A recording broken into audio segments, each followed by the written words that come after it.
So I've upgraded almost every component on my Surron Light Bee, but there's one thing that massively lets this bike down.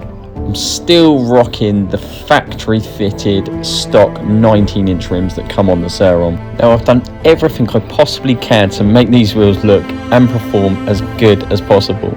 I've replaced both the front and the rear tyres to try and give it as much traction as possible, and I've installed spoke covers and stickers to try and make them look as good as possible. But as you can see, they've definitely seen better days. But today, that's all about to change, because I'm down at WGT Racing to get a brand new custom set of wheels.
Okay, so we're finally outside. So let's put these absolute beastin' wheels to the test. The location I had in mind was down here. This is Woodland, and they are developing a new housing estate nearby, so they've decided to put a ton of shingle down, which is not the sort of terrain that I was after riding. Ah, here we go. Perfect. Although, absolutely no issue for these tyres and these wheels, so let's get into it. So I've had the wheels now for a little while and been out for a couple of little rides, and so far they are everything I wanted them to be and more. Not only do these things just look incredible, there's something about the 16-inch rear wheel and the 19-inch front that just gives the bike such a different look and a different stance, and I am for one a massive fan of it. It's definitely more of a dirt bike look. It definitely has more aggression to it as well, just from the way that the bike sits. Now I ride with a couple of other people that also ride this exact wheel setup from WGT Racing, and obviously riding with people like Stingy Roger, Matt Francis, there is a reason why these riders all ride this setup. So yeah, let's jump into impressions, how it feels, how it handles. And number one, I've got to say, is you can literally launch this thing in any terrain. There is so much torque and so much grip. There is so much traction and so much grip to that rear wheel. It's probably the most noticeable thing.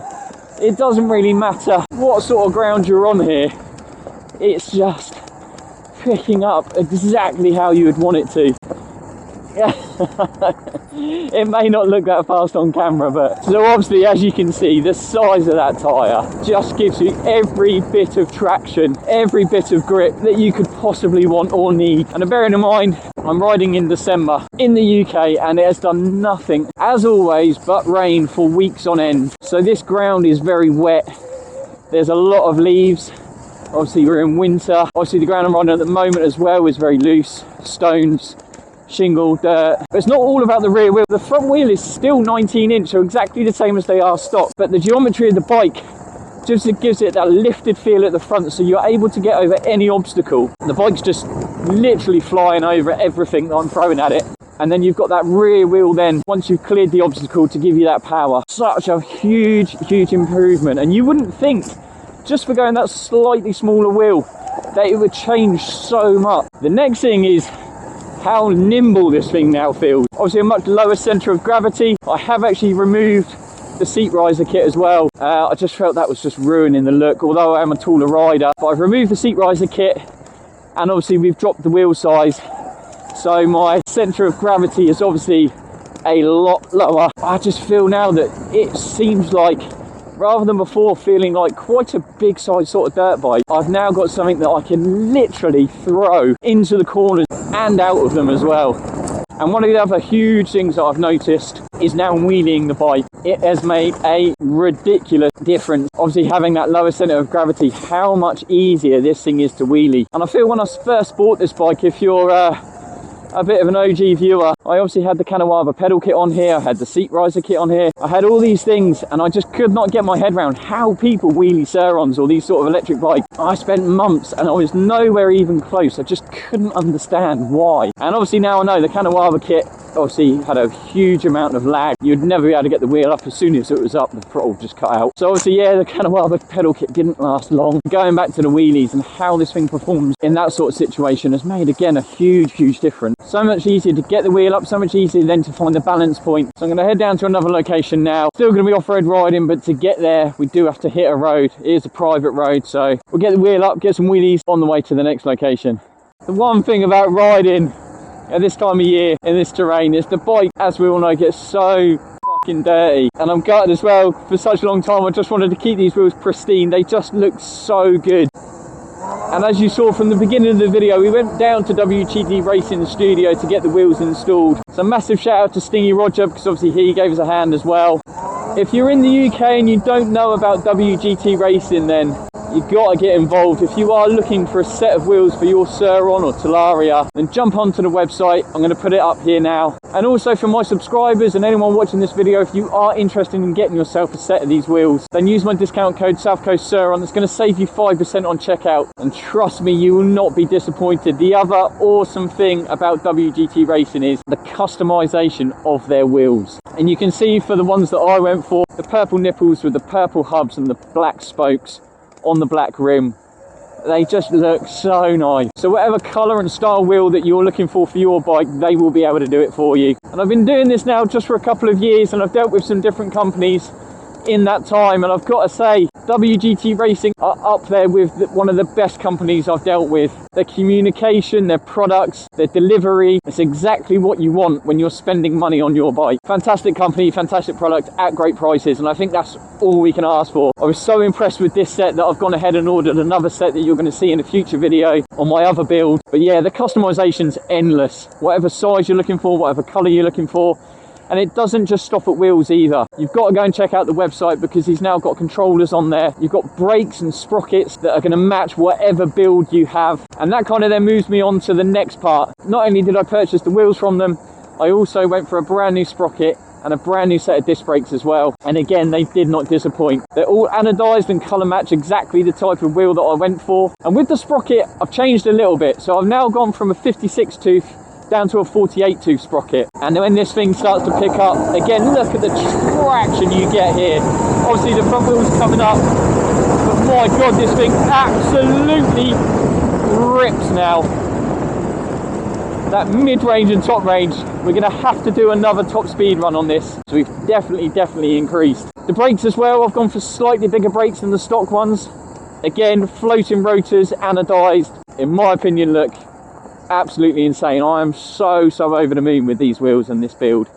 It's just when you're out ripping this sort of terrain at this time of year, where it is slippery and muddy, that's not my favourite style of riding at all. I much prefer a summer ride where I don't have to wear quite as many layers, and you don't have to wash the bike for 3 hours after a ride. But oh my god, this thing, the traction, the grip, is just unbelievable.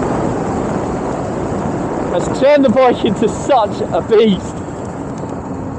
So moving on from the wheels, the sprocket, the brakes, obviously the other big noticeable change that we've made is now the graphics kit as well. I've said in previous videos that I've tinkered around with different styles and options and colours and stickers and absolutely everything, because I just could not make my mind up. And when you're spending that sort of money on a graphics kit and you want it to really stand out, it's so difficult. I didn't want to pump a load of money in and then not be happy with it, and there's such endless choice in graphics kits. I always wanted to stick to that black and white theme, but I did also want to make it personal to myself. So I went ahead, came up with a design that I actually changed several times, and and I've come up with something very similar to what I had designed, but we've made a few changes and a few tweaks just to make it a little bit personal to myself. We've obviously got the South Coast Surron logos all over it. We've also got a lot of the sponsors on there as well, Torp and Reflosa, and yeah, overall I'm absolutely loving the look of this bike now. Now the graphics kit I got from Race Nation, so a big shout out to them, but again,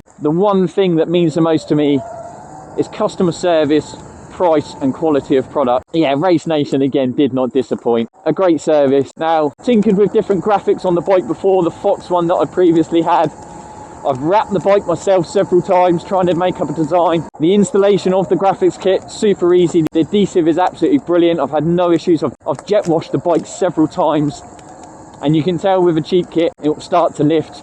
You'll then start to get dirt, mud and grime under it, and from there on out the kit's pretty much toast. And just when you're applying a graphics kit, you can tell straight away the quality. So yeah, very, very impressed. Can't wait to get this thing back to a track and get out riding when it's not quite as muddy and as dirty. As much as this thing absolutely takes it, it's not so much about the bike, it's more about me. I hate getting muddy, and I hate freaking cleaning the bike as well. It takes so flipping long, and after the bike's looking so nice, heartbreaking. But we know we've got the decent sticker kit that isn't going to come off. We know we've got the wheels that are going to be able to take this. This just unbelievable amount of traction and power. Love it. I love it. Well, I'm going to finish the video there then, guys.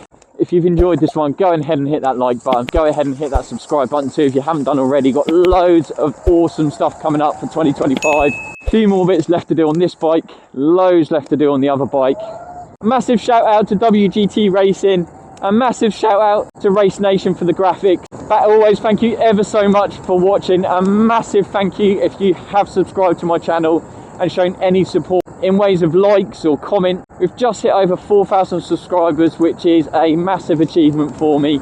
Like I said, when I first started this YouTube channel, I didn't think I'd get over 100. I really didn't think people were going to want to sit and watch me. But since I've started and where we've come from to where we are now and the way the bike's looking, it does honestly mean the world. So thank you so much for all of your support. Have a great Christmas, have a great New Year, and I will see you in the next one. Take it easy.